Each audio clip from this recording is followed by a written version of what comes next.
Hey guys, it's me, Lisa ASMR. So, I guess this is gonna be Sales Tales episode 4, 5, one of them. Yeah.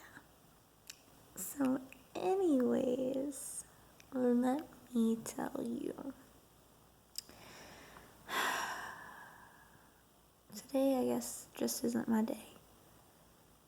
Someone told me I have a severe case of the Mondays because it is a Monday.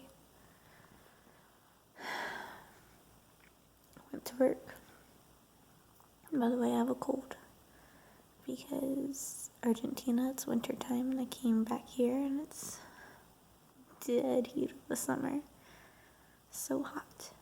And gave me a sore throat, coughing like crazy, runny nose, sinus pressure, sinus headaches, swollen under eyes. So yeah. So anyways, I get to work and I have a full cup of water because I'm trying to stay hydrated. And I hit the water. My coworker's like, Lisa, because he thinks it's my customer who walked in the door. And I turned to look, and I went to sit down.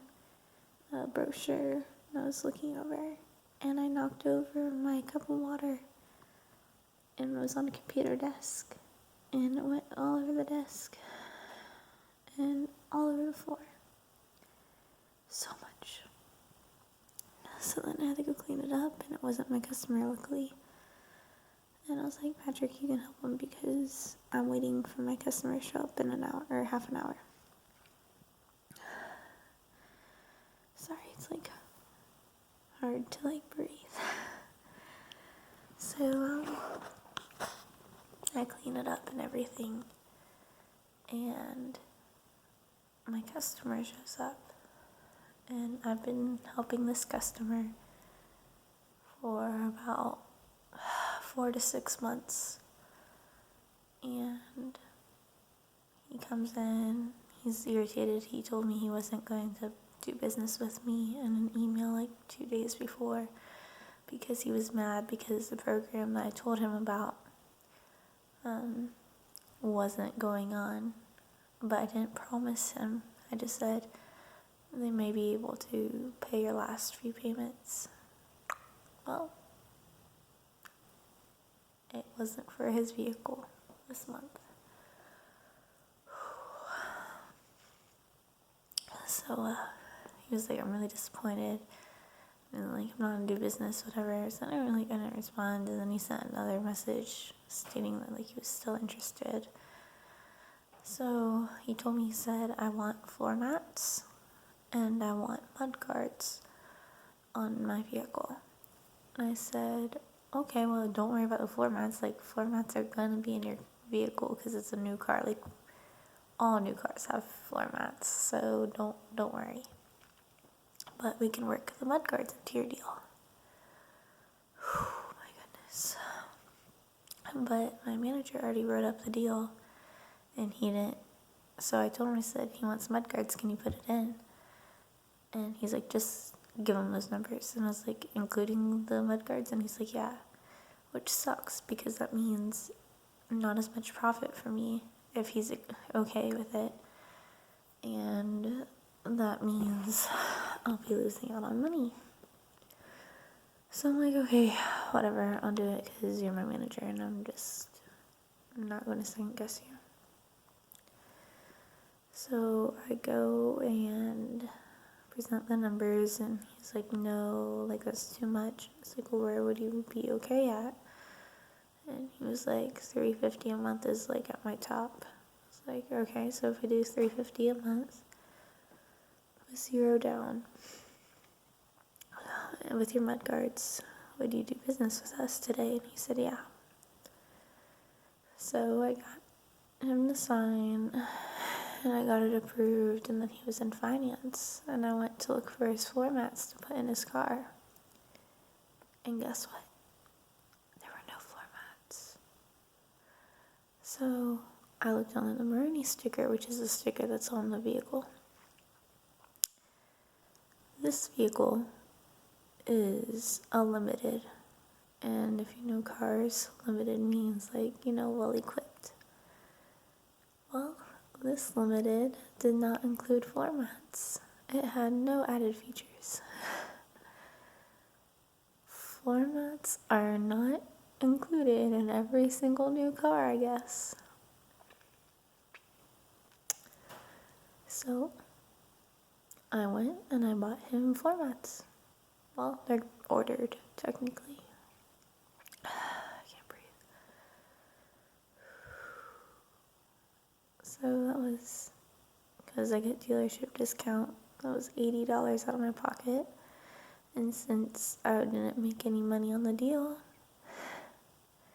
I'm literally getting paid $20 on his deal. And I've worked with him for 4 to 6 months.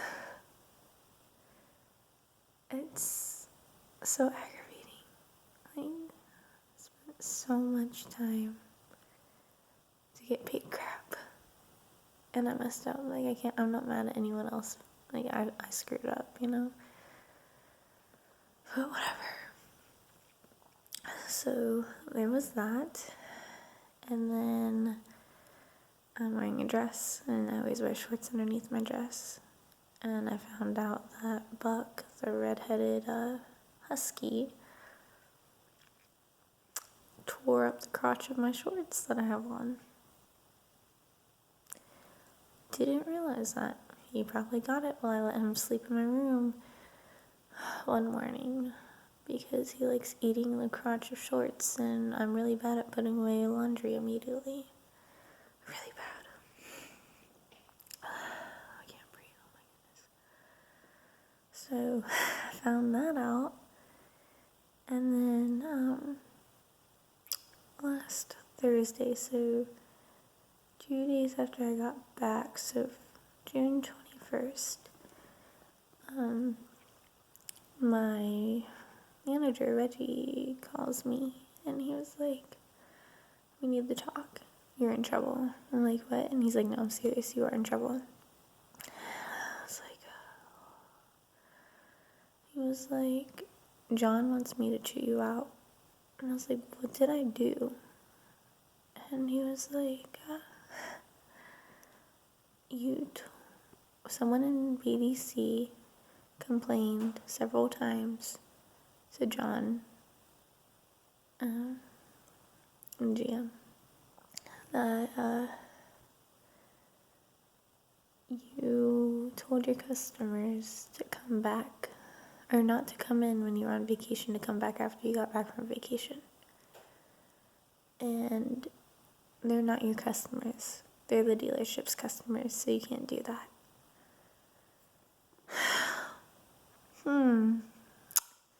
Okay. My thought process when I hear this is, I'm sorry, but when those customers come in and I'm helping them and I'm selling them a car or answering their questions and showing them vehicles and going on test drives with them, is the dealership doing that? No. I'm doing that. So no, they're not the dealership's customers. They're my customers. And if it wasn't for me, who knows if anyone would give them a good enough service for them to want to come back. I mean, I'm sure, yeah, but still. Like, I don't want to split deals. However, I did tell these customers that they can come back when I was gone. And I told them that. I said, no. I was like, that's not even the whole story. Like, that's... I told my customer that they can come back. However, and that I can set them up with another salesperson because I'm going to be gone out of the country. Excuse me. I can't freaking breathe.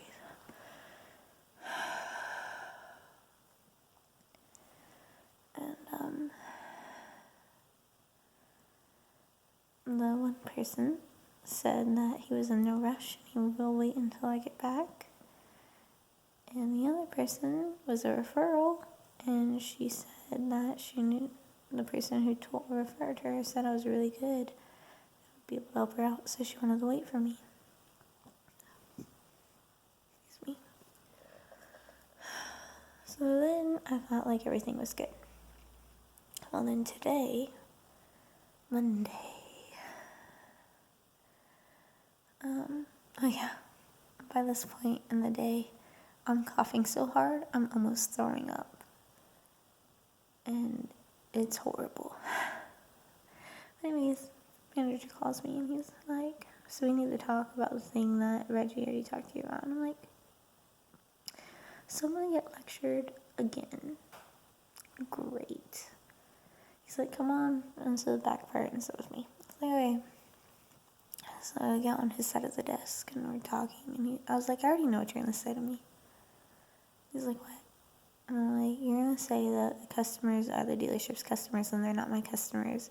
And I shouldn't tell them to come in when I'm not here. Well, that's not what I said.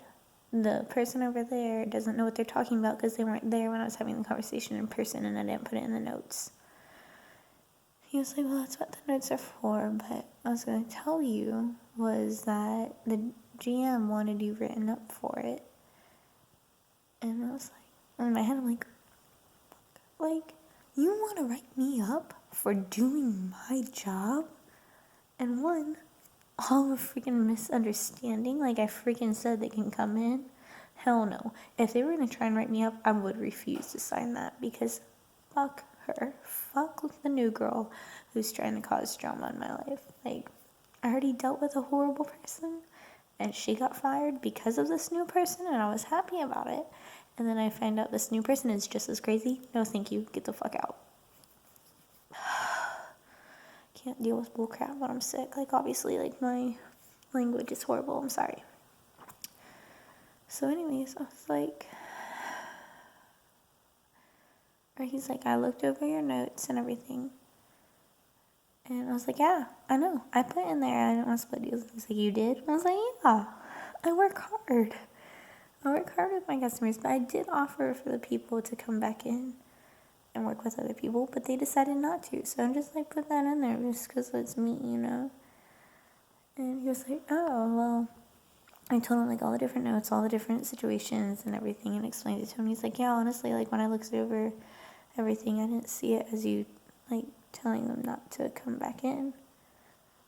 I was like, thank you. Like, finally someone freaking understands. And he's like, you know, like when I looked at you, like when we started, I figured you'd be a lot better than where you're at right now. And I was like, okay, like I get that. And he's like, what is it? Like, is work not fun for you? Is like work becoming work? And I said, yeah, it is. Work is work. And he's like, well, what can we do to change that? Like, you used to have like so much enthusiasm and fun, and work should be fun for you. And I feel like once you do that, you'll start making more money. I was like, well, honestly, like I don't mind work as long as it's busy. If it's not busy, it's boring. Like, I don't like it. Like, he's like, well, after you sell a car, it's a good day, right? And I was like, yeah, I love it when I sell a car when I go home. He's like, well, and when you don't sell a car or talk to anyone, I'm like, yeah, like when I don't freaking talk to a single customer, I get home, my sister asks me how my day is, and I'm like, I don't want to talk about it because it's so freaking boring. And he's like, well, what could you do during that time? I'm like, I know I can make phone calls and stuff. Just phone calls freak me out, and I know I can be more aggressive, but I don't really know how to be. Like, our training is so slim. Like, I don't know things that I should know because no one's trained me. And he's like, yeah, I know, like, we don't have much training. I try to do it while we're working deals and everything. Working deals and everything because it's more, oh gosh. I can't think when I'm sick, but like, I can't think even normally, but whatever. Like, you'll think about it more and memorize it more, whatever. It's more, oh gosh. I can't think, I know it. It's like right there, like, but I can't think about it. So yeah, there was that. And then on Friday,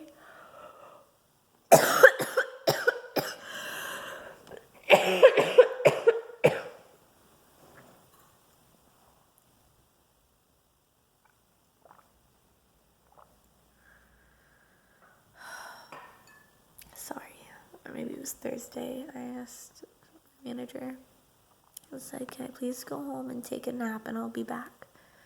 Because everyone was still at work. He said no. He's like, you're on vacation. You're not going home. And I was like, I'm asking you to take a nap. Like, I'll be back. Like, he wouldn't budge. Like, fine, whatever. Like, I'm just freaking die here. I was literally in so much pain. My whole head was pounding. I could barely keep my eyes open. But then my finance manager gave me Motrin, and I was like, pain gone. Thank goodness. Like, it was horrible. Like, I couldn't think at all. I really couldn't. People were like, you look dead. Like, you need to go home. And I was like, I tried. And, Argentina was really cool. It was fun. Culture is different. The driving there is scary. So scary. I would not drive. My cousin asked me to drive and I was like, no, I don't feel comfortable. And, but I eat a lot of carbs, which I love carbs, and I was like, I'm gaining so much weight. And, like, at the clubs there, like, they're really respectful. Like, they don't dance on you like they do in America. They give you space to dance, which is super nice. And, like, they ask you if you want to talk instead of just, like, barging in, I guess, technically. So the first people were like, we don't know how to speak Spanish. Second people, it's like, I can't speak Spanish, but my sister and my cousin, like, started dancing with those people, so I was left with this guy, and it's like, I can't speak Spanish, and I didn't want to dance with him. It was just awkward, and I was, like, holding his hand, and I was, like, standing really far away and kind of, like, swaying, and I was laughing the whole time, because I have a nervous laugh. It's just so awkward. And then, breathe. If you're in a taxi, they run the red lights. We almost got T-boned. And you're not supposed to, like, let them know that you're American, because otherwise they'll, like, raise the rates or go the wrong way, which they actually started doing, and my cousin spoke in Spanish and was like, why are you going that way? You go this way, this way, this way, and the guy couldn't answer. And, let's see. But I was enjoying the trip, but my cousin was she made me feel like a third wheel. Like, I was a third wheel. Made me feel like I was the third wheel. Like, I think, I don't know. She was mad because I didn't use WhatsApp and talk to her a lot. So, when we got there, she was always talking to my sister, always having my sister sit beside her and not me. Like, the one time my sister didn't sit beside me, she's like, no, sit beside me, Laura, so you can see the whole place and experience it. And I'm like, okay, why don't you have me sit over there so I can see it with her? Why don't you sit on my side then? And she was always hooking her arms to my sister and walking beside her, and I would be behind them or in front of them. And we would take pictures, and my sister would try and take pictures of all three of us, and she would literally move her head so she would block me out of the pictures. And 2 days before we left, she said, I finally understand, Lisa. I finally get it. And I'm like, what? She's like, you have more German blood in you. I was like, what are you talking about? Me and my sister have the same amount of blood, the same kind of blood. And she's like, no, you have more German blood in you. You're cold, you're boring, and you're serious. Heffa? Who the heck do you think you are to say that to me? You don't know me. I've met you 2-3 times in my life. And you think you can tell me that? Of course I'm gonna be not serious, but, like, not very talkative because you've been ignoring me. And I'm not gonna be wild because I'm not wild. That's my sister. So maybe because I'm not wild, you find me boring. But I was like, you know what? I have a ton of fun with my friends because I'm comfortable with them. And I said that to her, and I said, and my sister and I have the same type of blood. My sister was like, oh, don't take offense to it. She's just saying you have German blood. German people are so pretty, blah, blah. I'm like, why are you freaking defending her? Like, it's so freaking annoying. But ever since we left, she's been messaging me, so I've been messaging her back. So, hopefully, her and my relationship get better. Because I'm sure we're going to go back to Argentina sometime. But yeah, figured I'd let you all know an update on my life. And now I need to go clear my nasal passageways so I can breathe. Much love. Good night. Sleep tight. Don't let the bed bugs bite.